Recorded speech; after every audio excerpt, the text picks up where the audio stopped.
ओम शांति। आज के वरदान, बाप दादा के वरदान अपने मीठे बच्चों के प्रति। डेट 17 सितंबर 2025। वरदान है, देह भान का त्याग कर निक्रोधी बनने वाले निर्माण चित्त भव। देह भान का त्याग कर निक्रोधी बनने वाले निर्माण चित्त भव। अपनी जिंदगी में नाम मान शान सफलता के साथ में कभी कभी गुस्सा भी आता है, क्रोध भी तो आता है, क्योंकि कोई संपूर्ण नहीं बने हैं। तो आज वरदान में बाबा ने ये कहा है कि क्रोध आने का कारण क्या है और वहां से बाहर आने का विधि क्या है, ये बाबा ने कहा है। तो निक्रोधी बनने के लिए निर्माण चित्त, किसी से भी मान का एक्सपेक्टेशन मत करना। मान माना रिस्पेक्ट। तो मान किसके आधार पर हम एक्सपेक्ट करते हैं? तो बाबा ने कहा देह भान। अपने को देह समझ लिया। किसी ने आपको कुछ कहा तो आपको गुस्सा आता है, क्यों? मुझे तो इतना साल हुआ है, वो मेरे से इतना छोटे हैं, फिर भी वो हमको कह सकते थे क्या? ओके, आपको इतना साल हुआ है तो किसको इतना साल हुआ है? शरीर को है ना। हम्म? शरीर को 25 साल हुआ, शरीर को 50 साल हुआ, ये तो 40 साल का है, मुझे रिस्पेक्ट नहीं दे रहा है। तो मैं आत्मा हूं, ये भूल गए ना। ठीक है, ईश्वरी ध्यान में आएंगे। हम ध्यान में आकर 25 साल हो गया, तो 25 साल किसके आधार पर आपने कैलकुलेशन किया? शरीर के आधार पर है ना। वापस देह भान में आ गए, हम तो सीनियर हैं। तो मेन गुस्सा आने का कारण देह भान है, अपने को देह समझना। मैं करोड़पति हूं। कौन करोड़पति है? आत्मा। आत्मा को करोड़ चाहिए? आत्मा को धन चाहिए क्या? मैं डिग्री होल्डर हूं। डिग्री तो शरीर को चाहिए, आत्मा को क्यों चाहिए? तो देह का कनेक्टेड जो आपके पास साधन है, ज्ञान है, पोस्ट एंड पोजीशन है, इसको आप अपने मन को से साथ लेकर जाते हो। उसके आधार पर दुनिया के लोग आपको रिस्पेक्ट दे, ये एक्सपेक्टेशन रखते हो। तो एक्सपेक्टेशन के अनुसार आपको लोग रिस्पेक्ट नहीं देंगे तो आपको गुस्सा आएगा। इसीलिए कभी भी किसी से भी कुछ एक्सपेक्टेशन मत रखना। ऐसे भी बातें हैं ना, मैं ईश्वरीय ज्ञान के साथ, मेरा अनुभव के साथ में कनेक्ट करता हूं। निर्माण। कभी कभी कोई कोई कुछ कहते हैं हमको, बाद में पता चलता है उन्होंने जो कहा वो झूठ है, तब भी गुस्सा आता है। झूठ क्यों कहने का क्या जरूरत था? झूठ कहा, एक ना एक दिन बाबा हमको बताएगा ही, किसी ना किसी रूप में हमको समझ में आता है। लेकिन पता चलता है, लेकिन हम उनको फोन करके नहीं कहते आपने ये झूठ बोला। लेकिन इससे तो हमको पता चलता है कि उस आत्मा का संस्कार क्या है और मेरे प्रति उनका रिस्पेक्ट क्या है। कभी कभी हम फंस जाते हैं। आगे तो इतना अभिमान से कहते हैं, भाई जी आपका क्लास इतना अच्छा है, ये है वो है, आपके बिना हम किसी का क्लास भी नहीं सुनते हैं। हम सच समझने लगते हैं। आगे जो वर्णन करते हैं ना, ऐसे ही वो दिल से ही हमको क्या कर रहे, रिस्पेक्ट दे, ऐसे समझ लेते हैं। लेकिन बहुत समय के बाद पता चलता है ये झूठ है। तो मैंने अभी फाइनल डिसीजन ले लिया है। मुझे जो सच्चा प्यार है ना, सिर्फ भगवान ही करता है। और भगवान मेरे प्रति जो कहता है वही सच है। और जो भी बाकी लोग जो कहते हैं ना, वो सभी झूठ है। उसको मुझे एक्सेप्ट नहीं करना है, और उसके आधार पर मेरी स्थिति को, मेरे पोजीशन को मुझे डिसाइड नहीं करना चाहिए। नो। आज मुझे गुणगान करने वाले 2 दिन में इतना गाली देते हैं पीछे से, ये भी हमने देखा है। आपके कारण हमको ठीक से रास्ता मिला, ये मिला, वो मिला, हम आपको छोड़कर नहीं जाएंगे, कितना लोगों ने कहा। बाबा भी कहता है ना, जो बच्चे मेरे बहने थे, ब्लड से लेटर लिख कर दिए, आज वो है नहीं। जो बच्चे आए, बहुत अच्छा सेवा की, उनका नाम भी मैंने चेंज कर दिया, लेकिन वो बच्चे आज है नहीं, माया के वश में चले गए।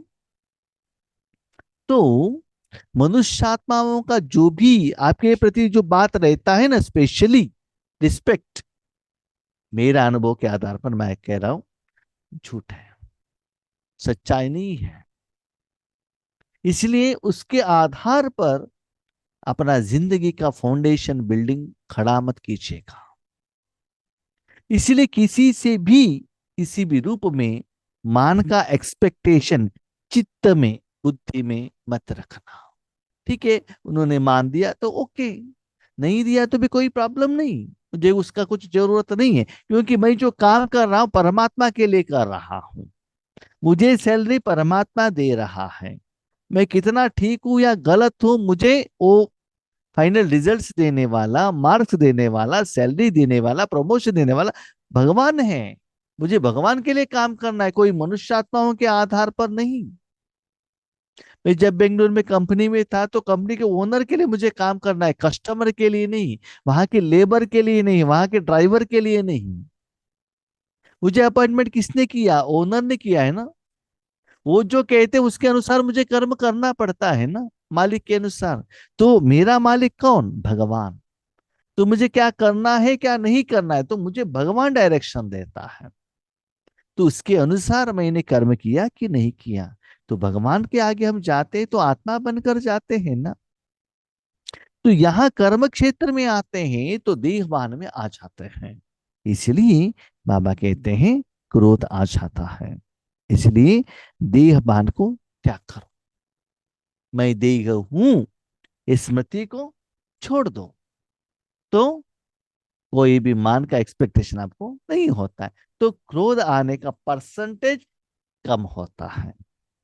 जो बच्चे रिसेंटली 2 दिन से मैं चेक कर रहा था, अलग अलग कारण से तुरंत गुस्सा आ रहा था। मैंने देखा पहले तो इतना नहीं आता था, अभी तो योग बहुत अच्छा हो रहा है, गुस्सा क्यों आता है? मैं चेक कर रहा था। तो बाबा को बहुत बहुत धन्यवाद, जो मेरे मन में क्वेश्चन आया उसका ही आज बाबा ने वरदान के रूप में उसका समाधान दे दिया। देखिए, लौकिक में भी क्या होता है ना, शरीर को जो बीमारी आता है ना, उस बीमारी आने के बाद ही हम डॉक्टर के पास जाते हैं। तो बीमारी का आने का कारण भी पता चलता है, मेडिसिन भी पता चलता है। तब तक हमको मालूम नहीं रहता है कि ये बीमारी है इस कारण से आया है। ऐसे ही आज हमारे जिंदगी में जो भी रूहानी रूप में, आत्मिक रूप में आता है, जिससे हमारा कर्म सफल नहीं होता है, उसका कारण और निवारण भगवान बहुत सुंदर रूप में हमको समझाते हैं। और उसको हम समय के अनुसार अपने जिंदगी में उतारते जाएंगे, धारणा करते जाएंगे, हमारे जिंदगी में परिवर्तन हो जाएगा और हमारा जो जिंदगी बहुत सुंदर बन जाएगा। जो बच्चे देह भान का त्याग करते हैं, उन्हें कभी भी क्रोध नहीं आ सकता। मैं देह हूं, देह भान माना मैं देह हूं, वो मेरे पास देह रूपी साधन है, वो गलत नहीं है। Yes, that is right.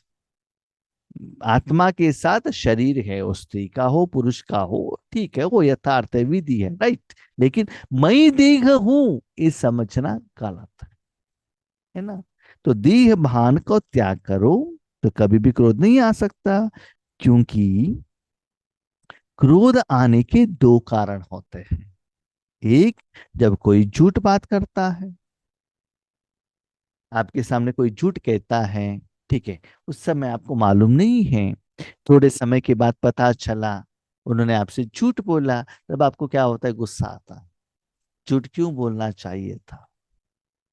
उसके बाद वो आत्मा आपके सामने मिलते हैं या फोन पर मिलते हैं, कभी साथ में मिलते थे, पूछते आपको झूठ बोलने का क्या जरूरत थी, सच बता सकते थे ना। और उनका जो झूठ है ना, हम सच समझ लेते हैं, उसके आधार पर बहुत डिसीजन भी ले लेते हैं। तब पता चलता है जब उनका बात सुनकर आपने डिसीजन ले लिया, तो उनका जो बात गलत रहने के कारण आपका डिसीजन भी क्या होता है, गलत रहता है। इसलिए भगवान कहता है गॉड इज ट्रुथ। भगवान जो कहता है वही सत्य है। लेकिन मनुष्यात्मा जो कहते हैं, ऐसा नहीं कि वो सत्य नहीं कहता, ऐसा नहीं है, लेकिन सब कुछ सत्य नहीं है। नो, भगवान जो कहते हैं 100% एक्यूरेट एंड परफेक्ट सत्य है। वही भगवान का जो महावाक्य है ना, और कोई लैंग्वेज में ट्रांसलेशन किया, वो सत्य नहीं रहेगा। भगवान से मुख से जो आया है, भगवान का ज्ञान सुनकर कोई लिखते हैं, कुछ क्लास कहते हैं, इसका मतलब ये नहीं वो भी सत्य है, नहीं। उस आत्मा का जो व्यू है उसमें एडिशन होता है। इसलिए कहा जाता है गॉड इज ट्रुथ। इसलिए जब कोई आपके सामने आपकी जिंदगी में झूठ बोलता है, तो एक रीजन है गुस्सा आने का, और दूसरा जब कोई गिलानी करता है, आपको निंदा करता है, आपका क्लास ठीक नहीं है, आप बहुत नींद करते हो, तो ग्लानि करता है ना। ठीक है, ग्लानि किसके लिए ग्लानि करता है? शरीर, शरीर के कनेक्टेड कर्म के प्रति है ना वो ग्लानि करता है। क्लास आपने मुख से कहा, शरीर को यूज किया ना, तो शरीर के कनेक्टेड चीजों के लिए वो आपको ग्लानि करता है। शरीर को देख कर ग्लानि करता है, तो अपने को शरीर को ही मत समझना, तो ग्लानि कहाँ से आई? भगवान बहुत सुंदर बात कहते हैं, बच्चे देखो, एक गांव में आपका एक ओन घर है, राइट। ओन घर में क्या होता है ना, लोग थप्पड़ लगाते हैं, पत्थर उठाते हैं, पत्थर उठाकर मारते हैं, ग्लास टूट जाता है, पेंट चला जाता है, तो क्या होता है, उस ग्लास को आपको ठीक करना पड़ता है ना, क्योंकि आपका ओन घर है। नहीं तो बारिश आ गया तो पानी अंदर आ जाएगा। हाँ, तो ओन घर है, आपका रूफ उड़कर चला गया, नहीं तो पानी अंदर आ रहा है, कुछ घर में कुछ समस्या आ गई, समझ लो जिस घर में आप रहते हो, उसका मेंटेनेंस और रिपेयरिंग का काम आपको करना पड़ेगा, राइट। तो वैसे ही उसी गांव में आप घर रहते हो, लेकिन ओन घर नहीं है, रेंटेड घर है, ठीक है। तो पानी अंदर आ गया, हाँ, पानी आने का कॉक ठीक नहीं है, खराब हो गया, पंप ठीक नहीं है, ग्लास टूट गया, किसी ने पत्थर लगाया, तो जो भी डैमेज हुआ उसके लिए आपको चिंता करने का जरूरत नहीं है, मालिक को रिपोर्ट करो, तो मालिक देख लेगा ना, क्योंकि आप रेंट दे रहे हो। भले आपने रिपेयरिंग किया तो भी उसका जो पैसा है मालिक को पेमेंट करना पड़ता है ना। तो दोनों घर ही है, उस घर को मेरा समझ लिया, उस घर को जो कुछ भी हुआ उसका असर आपके ऊपर पड़ गया। जिस घर में आप रहते हो सब कुछ काम करते हो, जो ओन घर में रहते हो और रेंटेड हाउस में कर रहते हो, सब कुछ वही काम करते हो, वही सोना भोजन बनाना सब कुछ करते हो, लेकिन वो रेंटेड है, उसको कुछ हो गया तो उसके लिए आप जिम्मेदार नहीं बनते हो। वास्तविकता तो यही है ना, यही शरीर मेरा है नहीं, ये तो रेंटेड है, और इसका मालिक तो भगवान है। तो उसको कुछ ने किसी ने उसको देकर किसी ने कुछ कहा तो आप क्यों टेंशन लेते हो? तो देहभान से बाहर आ जाना, तब निक्रोधी बन जाते हो। तो उसके आधार पर शरीर द्वारा आप जो भी कर्म करते हो ना, लोग आपको ग्लानि करते हैं। कभी भी भगवान के लिए आपने काम किया, भगवान ने कभी आपको ग्लानि किया? नहीं। छोटा सा काम किया तो भी बाबा कहता मेरे बच्चे तो विश्व कल्याणकारी है, मास्टर सर्वशक्ति, और भी ऊपर उठाते हैं। हम जानते हैं हम कहाँ तक विश्व कल्याणकारी है। जो कल्याण का जो परिभाषा है, कल्याण का जो अनुभव है, अपनी समस्या का ही समाधान नहीं हो रहा है, तो हम कहाँ का विश्व कल्याणकारी है। फिर भी बाबा कहते खुश हो जाते, दो दो हाथ उठा देते हैं। बाबा भी जानता है इसका लेवल क्या है, फिर भी पंप लगा कर ऊपर उठाता है ना, कि मेरे बच्चे कभी भी नीचे न गिरे। ये बाबा का सोच है और देखने का भाव है। और मनुष्यात्माएं, आपसे कोई आगे चले गए उनको पीछे कैसे खींचना है, ये देखते रहते हैं, ये मनुष्य आत्माओं का है। मैंने ईश्वरीय परिवार में भी देखा है, कोई बहुत अच्छा साधना करके सेवा करके आगे बढ़ते हैं ना, दुनिया वाले तो उनको एक्सेप्ट करते हैं, लेकिन हमारा ब्राह्मण परिवार वाले उनको पीछे लेते हैं, क्योंकि हमारे से आगे क्यों चले गए आप, हम तो सीनियर हैं। ऐसे चल जाता, क्यों? देह भान है ना। लेकिन भगवान, आगे बढ़ो, आगे बढ़ो, आगे बढ़ो, मैं हूं ना आपके साथ, चिंता मत करना। इसीलिए सदा भगवान के साथ में रहना, देहभान में मत आना। जितना भगवान के साथ में रहते हो ना, उतना आप निराकार रहते हो। भगवान की पालना का एहसास चलता है, पता चलता है, और उनके प्लान के अनुसार आपका जिंदगी चलता है, आपके प्लान के अनुसार नहीं। तो कोई ग्लानि करते हैं तभी तो आपको गुस्सा आता है। यही दो बातें क्रोध को जन्म देती है। ऐसी परिस्थिति में निर्माण चित्त के वरदान द्वारा अपकार पर भी उपकार करो। बाबा कहते हैं पर स्थिति, स्वस्थिति नहीं है वो। पर शरीर भी तो पर है ना। शरीर के आधार पर ही तो आपको उन्होंने ग्लानि किया, गुस्सा किया, नहीं तो झूठ बोला। तो ऐसी परिस्थिति में निर्माण, यस, उन्होंने आपको मान दे नहीं दिया, चिंता मत करना, भगवान मान देता है ना, दे रहा है ना, इसलिए इतना श्रेष्ठ बनाया है ना, इतना जायदा दिया है ना, इतना खुशी का अनुभव कर रहे हो ना, जो करोड़पति के पास भी नहीं वो सुख हमारे पास में है। बहुत लंबे समय तक जो साधना करके करोड़पति पैसे कमाते हैं, वो लोग उतना खुश नहीं है। मेरे प्यारे भाई बहनों, हम लोग जो सच्चे दिल से बाबा को मन देते हैं ना, हम कितना खुश है। लेकिन साधना तो करना पड़ेगा, तपस्या तो करना पड़ेगा, नहीं तो वो अनुभव नहीं होता है। आपको ये भी पता चलता है करोड़ों पैसे कमाई करने से क्या मिलता है, सच्चे ईश्वरी सेवा करने से क्या मिलता है, वो डिफरेंस आपको पता चलेगा। तो ऐसे परिस्थिति में निर्माण चित्त, मन से किसी से भी मान का एक्सपेक्टेशन मत रखना।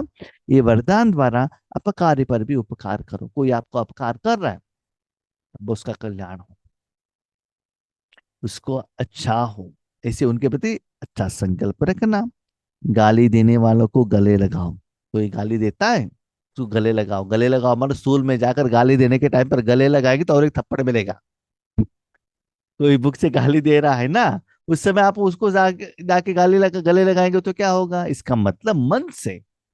ऐसे नहीं, उन्होंने गाली दे दिया, उसके बाद आप राजयोग में आकर बैठ गए, नुमा शाम योग में बैठ गए, सारे योग में वापस आप गाली देते रहो, उन्होंने ऐसे किया, ऐसा नहीं करना चाहिए था, वैसे करना चाहिए था। क्या करो, गाली लगाओ, गले लगाओ। जैसे आपके छोटे बच्चे आपके ऊपर गुस्सा करते हैं, लेकिन माँ क्या करती है, गोद में लेने से वो चुप हो जाता है ना स्थूल रूप में। ऐसे ही कोई बच्चा रोता भी है दर्द के मारे, माँ की गोद में आते ही वो रोना बंद कर देता है, वही उनका पेन किलर का काम करता है। भूखा है बच्चा, माँ गोद में एक गोद में लेने से वो भूख उनका चला जाता है। माना सबसे श्रेष्ठ है वो माँ का सच्चा प्यार। लेकिन आके आज के माँ जी तो, हाँ, मोबाइल में बिजी हो गए, ठीक है, बच्चों को खिलाने से पहले खुद खाते हैं, ऐसे हो गया है। आज का जमाना तो अलग है, क्योंकि कलयुग चल रहा है ना, ठीक है। तो बाबा कहते हैं ऐसे गाली देने वालों को भी गले लगाओ, इसका मतलब उनको भगवान के नजदीक में लेकर आना, उनको रिस्पेक्ट दे देना। निंदा करने वाले को सच्चा मित्र मानो। कभी कभी फ्रेंड्स भी है ना, तो सच्चे रूप से निंदा करते हैं, यस, उस निंदा से आपको चेक करना है, मेरे क्या गलती हुई, नेक्स्ट टाइम मुझे ऐसे गलती नहीं करना चाहिए, हमको ठीक रास्ते पर चलना चाहिए। हाँ, कभी कभी क्या होता है ना, कोई कहते हाँ बहुत अच्छे हो, बहुत अच्छे हो, बहुत ऐसे ऊपर उठाते हैं, हमारा गलती हमको पता ही नहीं चलता है ना। तो कोई भी तो रहना चाहिए, आप ठीक नहीं कह रहे हो करके, किसी ने निंदे किया तो हम तो सोचते हैं ना, यस, कोई हम अलग रास्ते पर जा रहे, ठीक रास्ते पर जाने के लिए क्या करना है। इसीलिए उस निंदा को भी क्या करो, करने वालों को मित्र समझो, तब कहेंगे कमाल। उन्होंने आपको गुणगान किया, आप ऊपर उठ गए बलून लगाकर, तो एक ना एक दिन जिन्होंने आपको हवा डाला था ना, वो या और कोई जरूर आपको पिन लगाएगा ही। जितना ऊपर जाते और पिन लगते नीचे आ जाएंगे। इसीलिए ऐसे सिचुएशन में भी अपने मन को जो बच्चे शांत स्वरूप स्थिति में रखते हैं और आगे वालों का स्थिति को भी चेंज कर लेते हैं, उसको बाबा कहते हैं कमाल। जब ऐसा परिवर्तन दिखाओ तब विश्व के आगे प्रसिद्ध होगी। जैसे बुद्ध का भी कहानी है ना, बुद्ध के सामने उस देश का मिनिस्टर मंत्री आकर बहुत गाली दे रहे थे, लेकिन बुद्ध ने उसको एक्सेप्ट नहीं किया। कहानी सुनना दूसरों को कहना बहुत आसान है, लेकिन अपने जिंदगी में आता है तो छोटे छोटे बातों में क्या होता है, हम डिस्टर्ब हो जाते हैं। एटलीस्ट यस, हम कोई भी संपूर्ण नहीं बने हैं। एटलीस्ट ऐसे गुस्सा का सिचुएशन आता है, ये बात याद आती है तो 5-10 मिनट में मन बुद्धि क्या होता है, ठंडा हो जाता है ना। तो ऐसे अपने मन को बुद्धि को ज्यादा डिस्टरबेंस मत करना, तुरंत मेडिसिन ले लेना। जैसे अपने घर में भी हम क्या करते हैं, कुछ मेडिसिन लाकर रखते हैं ना, थोड़ा बीमार स्टार्ट होते ही क्या करते हैं, मेडिसिन ले लेते हैं। ऐसे रूहानी रूप में भी ऐसे मेडिसिन लेते हुए मन को डिस्टरबेंस नहीं करना। स्लोगन, मौज का अनुभव करने के लिए माया की अधीनता को छोड़ स्वतंत्र बनो। बाबा कहते मौज क्या है, मौज पिकनिक भी जाना, मसाला पूरी खाना, घूमने के लिए जाना, फ्रेंड के साथ घूमने के लिए जाना, ये मौज नहीं है। नो, आज बाबा ने स्लोगन में क्या कहा, मौज का अनुभव करना है तो माया का अधीन था। माया क्या है, जीव कहता है आओ आओ उसको गोभी मंचूरी खिलाओ, ये माया है। पेट गोभी मंचूरी नहीं पूछता है, लेकिन जो जीव पूछता है ना, आत्मा को वही अच्छा लगता है। अंक क्या कहता है, आत्मा को देखो, सच्चाई को देखो, लेकिन हम क्या करते हैं, स्थूल दुनिया को देखने के लिए जाते हैं। भाई बहन आप जानते हैं, यहाँ आज स्थूल दुनिया को जितना भी देखते हो ना, जितना देख लिया, इसका मतलब यस, आपको सीनरी देख लिया, एग्रीड। समुद्र को देख लिया, एग्रीड। टेम्पल को देख लिया, एग्रीड। जो देखा आंखों द्वारा अंदर गया ना, यस, अंदर गया, इसका मतलब उसमें रावण का चार्जिंग है ना, यस, वो अंदर चला जाएगा। वो संस्कार में परिवर्तन होगा कि नहीं। हवा आपने ले ली, उस हवा में व्हीकल का जो बाहर निकला हुआ धुआं है, उसका असर पड़ेगा ना। वेजिटेबल ग्रो किया उन्होंने, इंसेक्टिसाइड यूज किया, उसका असर तो वेजिटेबल में होगा ना। तो इस दुनिया में जहां भी आंखों द्वारा, कानों द्वारा, मुख द्वारा, नाक द्वारा, चमड़ी द्वारा आत्मा जो भी अंदर लेता है, 100% उसमें दिन ब दिन रावण का नेगेटिव एनर्जी चार्ज है। उसका असर तो पड़ेगा ही ना। देखना ही है तो अंतर चक्षु से परमात्मा को देखो। देखना ही है, आगे जिनको भी देखते हो ना, माँ है, भाई है, बहन है, जो भी है, उसके अंदर एक प्योर सोल है सप्त गुणों से, उसको देखना। यस, आज रास्ते पर जाएंगे आपको फ्रूट का भी मार्केट मिलेगा, उसके बाजू में नॉनवेज सेल करने का भी एक मार्केट मिलेगा। आपको क्या चाहिए, चॉइस इज यूवर्स।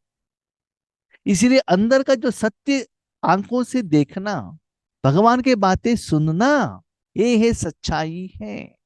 ऐसे इस माया से जितना आप स्वतंत्र होंगे, अधीन होंगे, तब जो मौज होता है ना, जो मन बुद्धि से नाचते हो, दैट इज रियल मौज। एक पैसा का भी खर्चा करने का जरूरत नहीं। लेकिन हम लोग क्या करते हैं, मैंने देखा है बहुत जगह पर, इसको मैं कमेंट्स नहीं कर रहा हूं। होली है, डांस करो। रक्षाबंधन है, डांस करो। श्री कृष्ण जन्माष्टमी, डांस किससे, शरीर द्वारा। लेकिन मुझे डांस करना, मेरा पर्सनल अनुभव मैं कह रहा हूँ, मुझे डांस करना एलर्जी है। मैं जो भी डांस करता हूँ मन से करता हूँ। करना ही है तो शरीर का एक्सरसाइज कर लेता हूँ, वॉकिंग कर लेता हूँ। मुझे डांस करना इसे भी अच्छा नहीं लगता है। करना है तो मन से करो, क्योंकि ये गलत क्या होता है ना, बाबा कहते हैं मन से डांस करो, हम लोग क्या करते हैं, तन से डांस करने स्टार्ट कर लेते हैं, उसके लिए ज्यादा समय दे देते हैं। बाबा कहते हैं रूहानी भोजन खाओ, हम क्या करते हैं, प्रोग्राम है तो एक हफ्ते से पहले से स्थूल भोजन बनाकर बनाकर खुद भी खाया, और सेवा केंद्र में जो भी आया उनको भी खिलाया। और एक्चुअल जब सेवा के टाइम पर जो ज्ञान आता है, उस समय बहुत अच्छा नींद भी किया, तो क्या फायदा। करना क्या है, एक प्रोग्राम में एक हफ्ते पहले अपने सेवा केंद्र पर योग का भट्टी रखो, योग का वाइब्रेशन क्रिएशन करो, तब जो नया लोग आता है उनको भगवान का पहचान मिलेगा। इसलिए बाबा कहते हैं मौज माना क्या है, ये जो इंद्रियों का सुख है ना, माया का अधीनता को छोड़ दो, और सिर्फ आप आत्मा बन जाओ, स्वतंत्र आत्मा बन गए ना, आत्मा बनेंगे तो कौन आएगा? बाप दादा, उनके साथ डांस करना। तब देखना उस डांस में कितना मजा है। माँ बाप छोटे बच्चों के रूप में उठाकर इतना प्यार से डांस कराते हैं। दैट इज रियल मौज है। आप चेक कीजिएगा आपको क्या अच्छा लगता है। ज्यादातर दुनिया वालों को, स्पेशली बीके लोगों को, रूहानी मौज से भी शरीर का मौज ज्यादा लग रहा है। हाँ, क्या अच्छा दिया।